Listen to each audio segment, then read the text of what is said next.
Well, joining me now is the Executive Secretary of PTAD, Dr. Chioma Ejikeme. Thank you very much, Dr. Ejikeme, for joining us on the program. Thank you.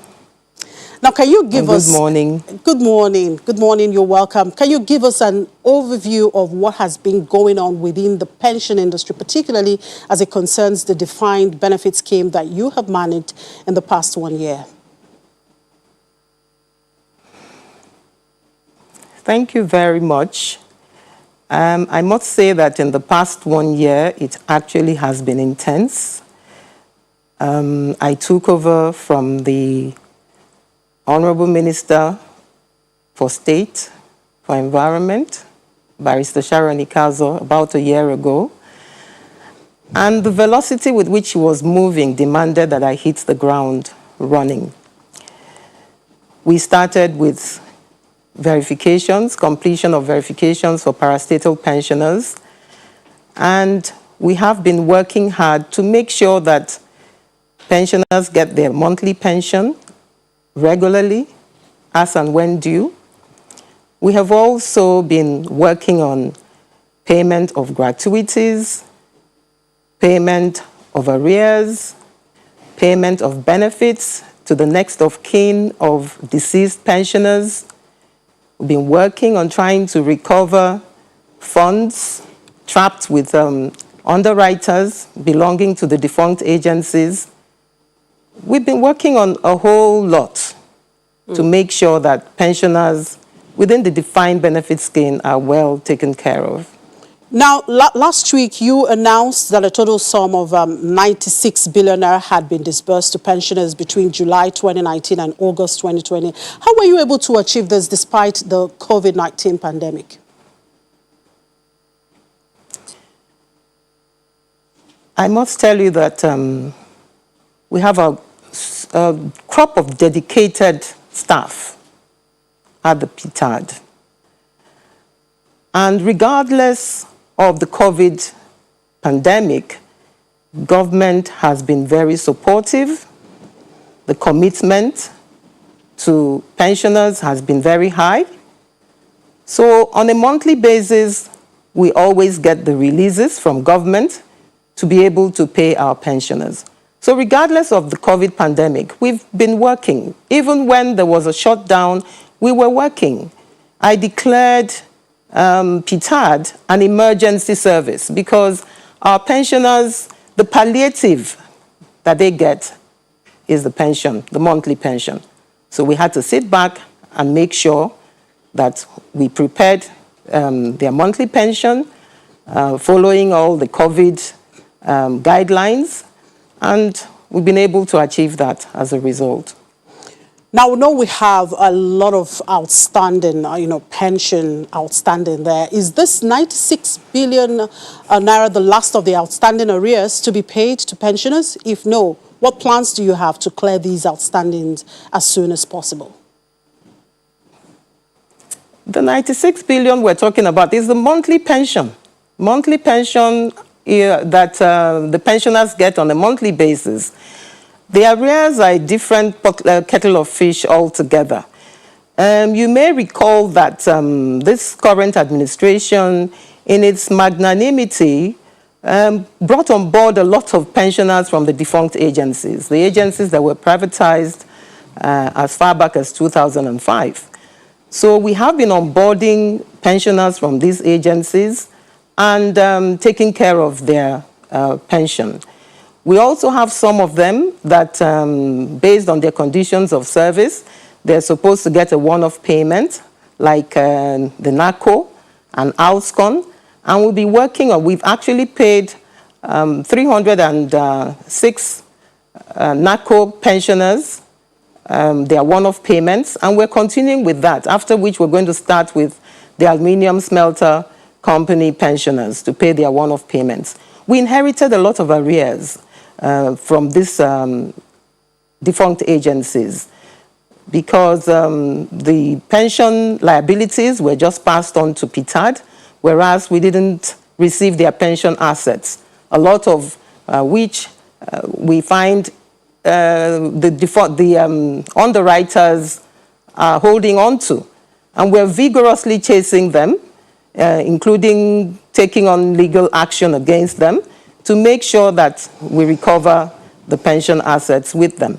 We also have some offshore pension assets worth about £25 million with the Crown Agents of London, and we're chasing that as well. And hopefully, before the end of this year, with how far we've gone with that, we expect that we should have that money back to Nigeria.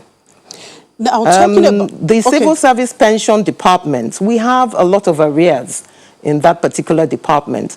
And that's as a result of the verification that we carried out between 2015 and 2017. So we are still validating that verification. And as of today, I have set up a project that should compute the benefits of these civil service pensioners. A lot of arrears, a lot of gratuities unpaid, and I actually declared a state of emergency in that particular department. And in all honesty, we have been funded by government to be able to take care of the arrears of the Civil Service Pension Department. So hopefully before the end of this year, with this project ongoing, we should be able to get a lot of the liabilities taken care of. Right. While trying to take care of these outstanding arrears, do you consider, adding some kind of interest, considering the length of time it has taken? We've seen inflation rate has risen astronomically. A lot of these pensioners have died and some are on their sick bed. Any interest coming with these arrears? PTAD is just an engine room for carrying out the mandate of paying pensioners of the defined benefit scheme. We do not have any place in putting together salary structures. We do not have any place in creating conditions of service.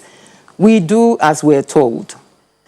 And we do not generate policies, as it were, that govern pension payments to the defined benefit scheme pensioners. If government in its magnanimity decides that that could be an option, which I doubt very much because I really believe that government has done a lot for our pensioners, especially the pensioners from the defunct agencies. I strongly believe that the government of the day has really shown a lot of commitment, a lot of care, and a lot of empathy towards their plight. Now, in carrying out your duty, data is one key tool you need. What is PTAD doing to have a credible and reliable pensioners database? We actually have started with verification of pensioners. That is the starting point. And we have been carrying out field verification of our pensioners nationwide. And as of November, December last year, we completed the field verification for the pensioners from all the operational departments. So right now we're validating our data. A lot of our pensioners are deceased. A lot of the pensioners on the database are not supposed to be there. So these are part of the issues that we're looking at. In terms of a clean database, we are about to put in place the I'm Alive project.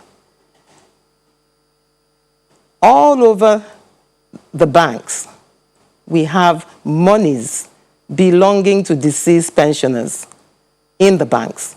We only get to know about these monies when their loved ones go with their letters of administration and they want to collect the money. Then the banks will get back to us. So we're trying to put up a vigorous drive to, first of all, see how we can get the deceased pensioners from the banks before our I'm Alive project takes off. Our I'm Alive project, we're about to start before the end of the year. It will be a pilot scheme. But before then, in collaboration with the banks, we should be able to look at some accounts that are inactive, not dormant, because so long as we're paying monies into those accounts, they would be active accounts. They wouldn't be dormant. So if these accounts are inactive, we can now begin to work from answer to question and see how we can contact those pensioners. And if we're not able to contact them, we will now look for how to retrieve our monies from the banks. So right now, we have put in so many programs in place to be able to clean out our database using technology. now there's also an issue of pension scammers. What are you doing, to checkmate these activities? We are constantly creating awareness to our pensioners. We keep saying, PTAD will never take money from you to process your pension payment. PTAD will never take money from you to process your arrears. PTAD will never take money from you to put you on the payroll if you're not yet on the payroll. And we keep telling our pensioners that. We are there on air, we go to the newspapers, we go through the pension unions, and we ask them to let our pensioners know that nobody would ask them for money. It is their rights. It is their money. There's no way anybody is going to be asking them to bring money to get their entitlements. We are also collaborating with the ICPC and the EFCC to make sure that we are able to round up these fraudsters in the event that they do show up. They're still on the prowl, but we continue to tell our pensioners, PTAD will not collect money from you for your entitlements. And most of the time, the pensioners that fall prey are pensioners that the fraudsters are telling them about amounts that they cannot even earn as pensioners. So there's also an element of greed on the part of pensioners when it comes to the pension fraud. So we also continue to appeal to our pensioners, the ones that are yet to get their benefits, to continue to bear with us. We're working hard to make sure that we take care of the liabilities. Okay, now you've been in the Directorate for 1 year now. So going forward, what are your short to medium term plans for the pensioners and the Directorate, of course? Well, the first thing would be a prayer that we continue to pay pensions regularly, as at and when due, and that we continue to take care of the welfare of our pensioners, because that is key. Our pensioners depend on the stipend that we pay them every month. So it is very, very important that this is sustained. And I'm grateful to the government of the day for their commitment to the payment of monthly pensions to pensioners of the defined benefit scheme. I'm also grateful to the Ministry of Finance, National Planning, Budget and National Planning for prompt release of funds every month for the payment of pensions. Even the National Assembly, I'm grateful for their support. They have been very supportive of us, and they are all committed to making sure that we succeed as an agency. I have mentioned the I'm Alive project, which is related to data cleanup. We need to clean up our data to know exactly who our pensioners are and make sure that we are actually taking care of people that we're supposed to be taking care of. All right. PTAD, by virtue of who we are, we have a sunset clause. PTAD is supposed to cease to exist when the last pensioner dies. Yes. So we are actually looking at an actuarial valuation, preliminary look at the data that we have on ground now shows that PTAD, even though it's called the Transitional Agency, still probably has an active lifespan of more than 20 years. So we need actuarial valuation to know exactly the way forward for PTAD and begin now to plan for the winding down of PTAD. Our graph is one that goes this way. It's sliding down. So we have a situation whereby we shouldn't have that many new entrants into our database. because we should be expecting that our pensioners will be falling off the database as a result of death over time until we get to a point where we come to point zero. But then we have to work out the modalities for that. We also are looking at a health insurance scheme for our pensioners. I am happy that the pension unions are really very interested in this. They actually have shown that they are willing to contribute part of their check-off dues for a health insurance scheme to be put in place for the pensioners. And we also know that Nigerian organizations will probably be interested in pushing in some of their corporate social responsibility to make sure that these senior citizens get a health insurance scheme in place. Absolutely, Dr. Chioma. Well, that's the much we can take on that for now. Thank you very much for your time, and we wish you luck in your endeavor. Dr. Chioma Ejikeme is the Executive Secretary of PTAD.